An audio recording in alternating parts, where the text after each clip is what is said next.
የሰው ልጅ የዱንያንም የአኺራንም ሰላም፣ ደስታ፣ ክብር የሚያገኘው አላህን በመታዘዝ ነው፣ ኸይር ስራ በመስራት ነው። የዱንያን የአኺራን ሰላም፣ ደስታ፣ መረጋጋት የፈለገ ሰው ዒባዳ ላይ ሊጸና ሊበረታ አላህን ለማስደሰት ደፋ ቀና ሊል ይገባዋል። አልኢማሙ ሻፊዒ ረሒመሁላህ ተዓላ ድንቅ ንግግር አላቸው። አላህን በመፍራት ክብርን መረጋጋትን ያላገኘ በምንም ሰላምን መረጋጋትን ሊያገኝ አይችልም ይላል። ኸይር ስራ ባበዛን ቁጥር አላህን በታዘዘን ቁጥር የውስጥ ሰላምን መረጋጋትን ደስታን እናገኛለን። አላህን ከመታዘዝ አላህን ከመፍራት ህጉን ከማክበር በራቀን ቁጥር ደግሞ ደስታ ይርቀናል። ለዚህ ነው ጌታ አላህ መን ካነ ዩሪዱ ልዕዘተ ፈሊላሂ ልዕዘቱ ጀሚዓ ኢለይህ የስዐዱ ልከሊሙ ጠይቡ ወልዐመሉ ሷሊሑ የርፈዑሁ ወለዚነ የምኩሩነ ሰይአት ለሁም ዐዛቡን ሸዲድ ወመክሩ ኡላኢከ ሁወ የቡር ያለ ዒዛን የሚፈልግ ትልቅነትን፣ ሰላምን፣ መረጋጋትን የሚፈልግ ሰው ዒዛ ያለው ከአላህ ዘንድ ነው። ትልቅነት ያለው ከአላህ ዘንድ ነው። ትልቅ ሰው መሆን የሚፈልግ ሰው፣ መክበር የሚፈልግ ሰው ክብር ያለው ከአላህ ዘንድ ነው። ክብርን የፈለገ ደግሞ መልካም ሥራ ይስራ ነው የአንቀጹ አገባብ። ኢለይህ የስዐዱል ከሊሙ ጠይብ ወልዐመሉ ሷሊሑ የርፈዑሁ ከአላህ ዘንድ የሚገኘውን የዱንያ የአኺራ ክብር፣ ሰላም፣ ደስታ የፈለገ ሰው መልካም ሥራ ያብዛ። ምድር ላይ ተኮኖ የሚሰራ መልካም ሥራ ወደ አላህ ይወጣል። ምድር ላይ ተኮኖ የሚናገሩት መልካም ንግግር ቁርአን፣ ላኢላሃ ኢለላህ፣ ዚክር፣ ዱዓ፣ በመልካም ማዘዝ ከመጥፎ መከልከል፣ ካፍ የሚወጣ መልካም ንግግር፣ ከአካላት የሚመነጭ ተግባር ሷሊሕ ሥራ መልካም ሥራ ወደ አላህ ይወጣል። ወደ አላህ ሲወጣ ምድር ላይ ሆኖ የሚያስከብር መልካም ሥራ የሰራ ሰው አላህ ምድር ላይ ያከብረዋል። አኺራ ላይ ደግሞ የበለጠ ትልቁ ክብር ከጀሃነም ድኖ ጀነት መግባት ነው። የውርደት ውርደት ጀሃነም ላይ መገኘት ነው። አላህ ይጠብቀን፣ አላህ ያርገን። የክብር ክብር ከጀሃነም ድኖ ጀነት መግባት፣ የውርደት ውርደት ጀሃነም ላይ ራስን ማግኘት ነው። ታዲያ ከዱንያም ከአኺራም ውርደት ድኖ ትልቅነትን፣ ሰላምን፣ ደስታን ማግኘት የፈለገ ሰው መልካም ሥራ ያብዛ፣ ከአላህ ይጠይቅ ነው። ክብር የሚሰጠው አላህ ነው። በዱንያ የኢማንን ክብር ከወንጀል ቆሻሻ ርቆ መልካም ሥራ ላይ የመጽናትን ክብር፣ አኺራ ላይ ደግሞ ከጀሃነም ድኖ ጀነት የመግባትን ከነቢዮች ከሷሊሖች ጋር አብሮ በሰላም ለዘላለም በደስታ ጀነት ውስጥ መኖር የፈለገ ሰው ይሄን ከአላህ የፈልገው በምን? በመልካም ሥራ፣ በሶላት፣ በጾም፣ በሰደቃ፣ በመልካም ቃል፣ በዚክር፣ በዱዓ፣ በእስቲግፋር፣ ቁርአን መቅራት በማብዛት ይፈልግ። የዚህን ተቃራኒ ያደረገ ሰው ይዋረዳል በዱንያም በአኺራ። ይህ ላይ የበረታ ሰው በዱንያም በአኺራ ሰላምን ያገኛል። الإمام أحمد رحمه الله تعالى دعاء سيادرقو اللهم أعزني بطاعتك ولا تذلني بمعصيتك يالو دعاء يدرقنا ጌታዬ ሆይ አንተን በመታዘዝ አዚዝ አድርገኝ፣ አክብረኝ፣ አልቀኝ፣ አንተን በማመጽ ከመዋረድ ከማነስ ጠብቀኝ ይሉ ነበር። አላህን መታዘዝ ዒዛ ነው። አላህን የሚፈራ ሰው፣ አላህን የሚያከብር ሰው፣ አላህን የሚታዘዝ ሰው ያለ ስልጣን፣ ያለ ገንዘብ፣ ያለ ቤተሰብ ይከብራል፣ ይልቃል። በተቃራኒው ደግሞ አላህን የሚያስቆጣ ሰው ሀብት ቢኖረው፣ ገንዘብ ቢኖረው፣ ቤተሰብ ቢኖረው ይዋረዳል፣ ይረክሳል። ይህ ስለገባቸው ኢማም አሕመድ ጌታዬ ሆይ አንተን በመታዘዝ አክብረኝ፣ አንተን ታዘው ክብርን፣ ሰላምን ካገኙ አድርገኝ፣ አንተን አምፀው ከሚዋረዱት አታድርገኝ ይሉ ነበር። ወንጀል በዱንያም በአኺራ ያዋርዳል።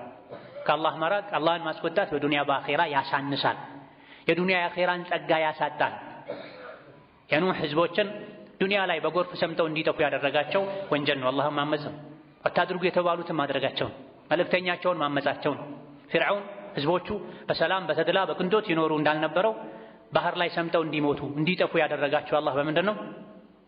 በወንጀላቸው። ከዛ በፊት የሁሉ አባት የነበሩት አደምን ከአኺራ ህይወት ከአኺራ ከጀነት ህይወት ወጥተው ዱንያ ላይ መጥተው በፀሐይ እንዲንቃቁ እንዲቸገሩ ያደረጋቸው ምንድነው? አንዲት ወንጀል ናት።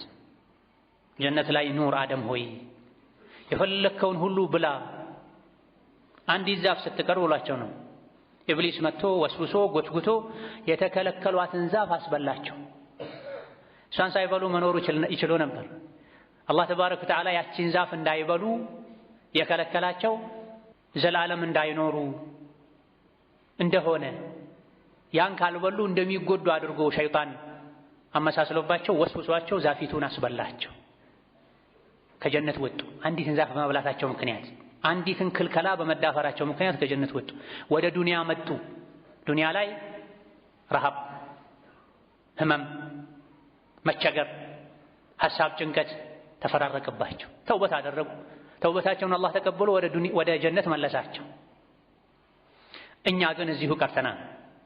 አላህን የፈራ ወደ አላህ የተመለሰ ቀጥ ያለ ዱንያ ስታበቃ ወደ ጀነት ይመለሳል፣ ወደ ላይ ይወጣል።